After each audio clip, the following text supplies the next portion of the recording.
Mohon maaf, sebenarnya mereka tidak punya otorita ilmu pengetahuan. Iya. Silakan kalau ada munas musyawarah alim ulama, apa ada dari mereka? Nggak ada. Tidak ada satupun keturunan Yaman yang mempunyai kemampuan seperti ini. Hanya mereka Habib keturunan Rasulullah di tengah masyarakat ngajak selawatan. Tapi kenapa masyarakat memberikan ruang kepada mereka? Karena mereka memanipulasi keturunan. Sholatmu seberapapun banyaknya setiap hari, tapi kalau tidak mendoakan Habib, maka itu tidak akan diterima. Saya tidak perlu menjadi seorang ahli agama untuk mengatakan ini omong kosong.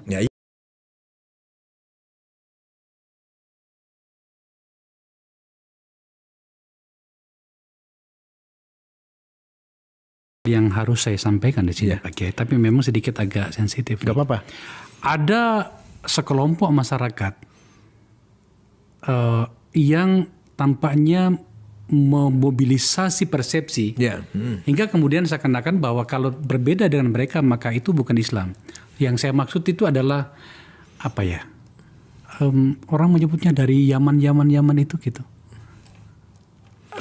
Kita butuh penjelasan seperti apa itu. Mohon maaf, sebenarnya mereka tidak punya otorita ilmu pengetahuan. Iya.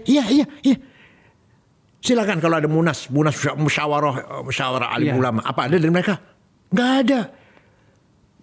Kalau tetap aja kalau sekarang jago-jagonya yang ahli ilmu agama, Gus Baha contohnya, kayak Afifuddin dari Situbondo, itu yang kalau musyawarah yang diskusi agama, hukumnya cloning gimana, hukumnya Jumatan di kantor seperti apa, hukumnya bunga bank apa, hukumnya keluarga berencana, walhasil hukumnya macam-macam. Terukur banget ilmu pengetahuannya. Iya. Berdasarkan literatur, kalau nggak pakai Quran hadis, ijma qiyas, ijma konsensus ulama atau qiyas analogi. Itu mereka gudangnya. Kalau yang generasi dulu yang tua, kayak Ali Maksum Jogja, kayak Maimun, Mbah Mun, kayak Ahmad Siddiq, itu luar biasa itu. Lebih tinggi lagi kayak Wahab, kayak Bisi Samsuri, kakeknya Muhaimin itu, kayak Anwar Musaddad Garut. Itu yang megang otorita agama. Referensi rujukan agama. Rujukannya. Tidak ada satupun keturunan Yaman yang mempunyai kemampuan seperti ini.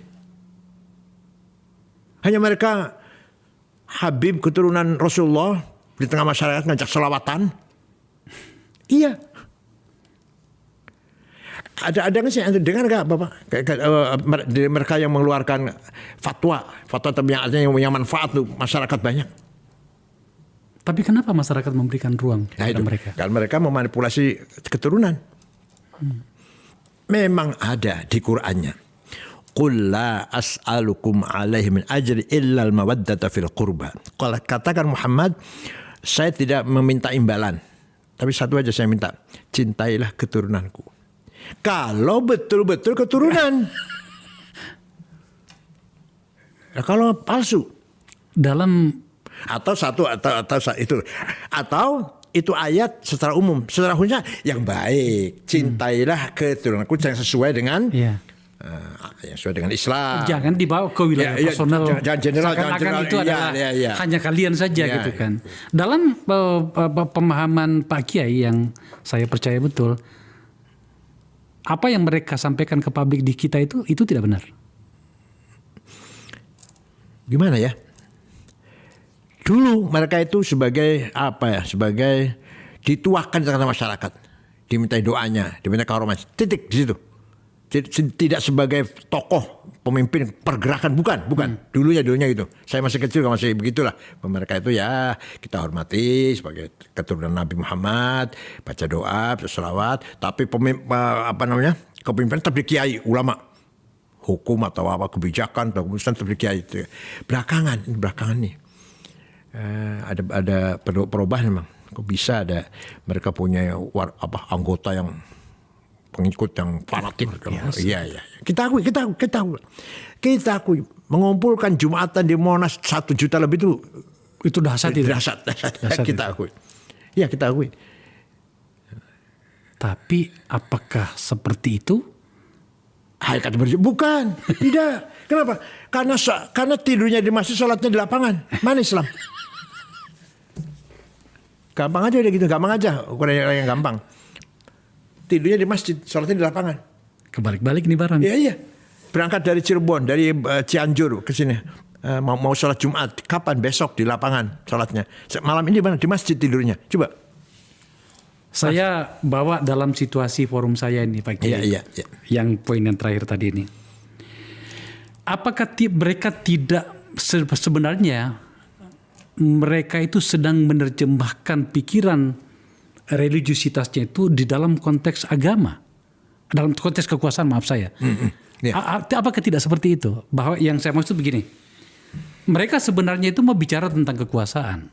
Mereka mau bicara tentang politik. Ya. Tetapi kemudian pendekatannya seperti itu. Itu kan satu cara juga. Itu memanfaatkan masyarakat yang awam.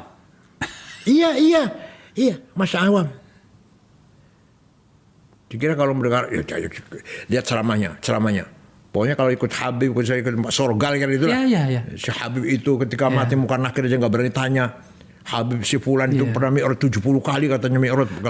Solatmu seberapapun banyaknya setiap hari, tapi kalau tidak mendoakan Habib, maka itu tidak akan diterima.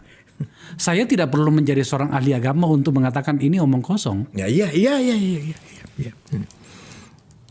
Ya, tadi kembali dalam sejarah. Dalam sejarah tadi. Tidak ada ulama besar dari Habib. Nggak ada. Hanafi, Bukhari, Muslim, Abu Dawud, Tirmidzi, Nasa'i, Ibnu Majah, Daraqutni, Ghazali, Haramain, Baqillani, Razi, Sanusi, Ad-Dimyati, Asyuti, Ad-Dasuqi, Ad-Manhuri, Said Badawi, Asyadili. Itu ulama besar nih. Yang saya sebut ulama besar ini. Yang saya sebut ini. Satu pun nggak ada yang Habib.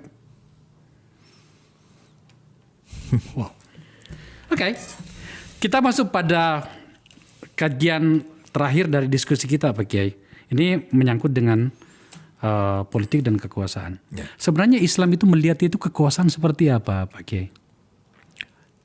Ketika ada, kata Nabi Muhammad cara sederhananya, ketika kamu dalam pepergian 3 orang, maka kamu harus mengangkat salah satu menjadi pemimpin. Salah seorang pemimpin. Artinya kewajiban agama kita membuat pemerintahan, mewujudkan pemerintahan.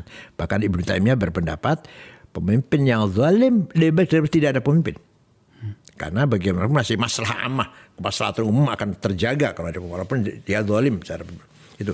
Artinya apa? Sekali lagi, kepemimpinan adalah merupakan perintah agama, membangun kepemimpinan. Maka beberapa ulama punya konsep kepemimpinan. Imam Ghazali punya Risalatul Muluk, Imam Mawardi punya Ahkamus Sultaniyah.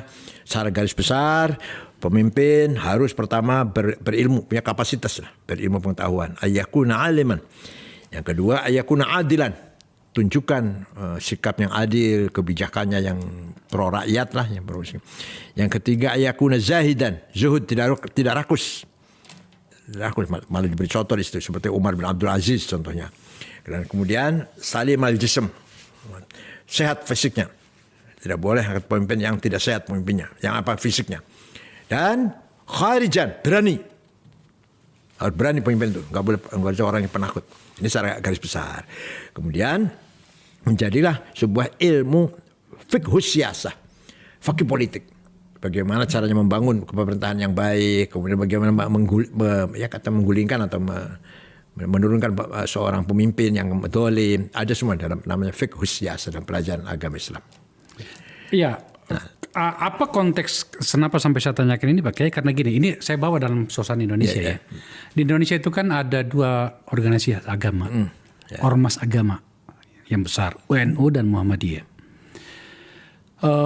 Adalah tidak berlebihan menurut saya kalau kaum muslimin Indonesia, kaum Islam Indonesia itu menaruh banyak harapan pada 2 organisasi agama ini. Terutama dalam hal bagaimana penyikapan mereka kepada pemerintahan, sebuah pemerintahan. Saya tidak berbicara tentang pemerintahan ini saja, yang sekarang ini, tapi kita secara keseluruhan. Dalam banyak situasi tampaknya organisasi keagamaan yang ada di kita itu dalam banyak kasus, dalam banyak situasi itu tampaknya terlalu menyesuaikan diri dengan kekuasaan. Itu bagaimana seharusnya kita menyikapi itu? Itu belakangan saja, itu belakangan itu. Belakangan ya? Itu belakangan itu. Dulu kayak apa Gus Dur? Gus Dur kayak apa Gus Dur? Selalu menyuarakan suara rakyat, menyuarakan keadilan, menyuarakan kebenaran. Yang dilawan siapa coba? Pemerintah yang sangat otoriter, yang sangat kuat, tentara sangat kuat. Contoh itu. Demikian pula Kiai Hasyim Asy'ari yang punya sikap melawan Belanda, melawan penjajah, melawan Jepang. Ketika Nika datang mau ke Surabaya, Hasyim Asy'ari mengeluarkan resolusi jihad tanggal 22 Oktober, maka masyarakat Jombang, Mojokerto, Pasuruan, Sidoarjo, Surabaya, Madura, Pasuruan siap melawan kedatangan Nika. Korban sangat banyak, maka disebut Hari Pahlawan Nasional. Tapi kita menang. Brigjen Malabi mati. Mobilnya dipasang bom oleh santri. Yang masang bom di mobilnya Brigjen Malabi itu santri Tebuireng. Namanya Harun namanya. Walhasil bagaimana perjuangan para kiai dulu luar biasa sebenarnya. Luar biasa. Walaupun dalam sejarah kadang-kadang kurang disinggung lah. Kiai Ilyas Rukyat, bapaknya Kiai Rukyat. Itu penggerak masyarakat Sunda melawan penjajah. Zainul Mustafa dipenggal kepalanya. Diancol oleh Jepang karena mengajak masyarakat tidak mau menyetorkan hasil panen kepada Jepang.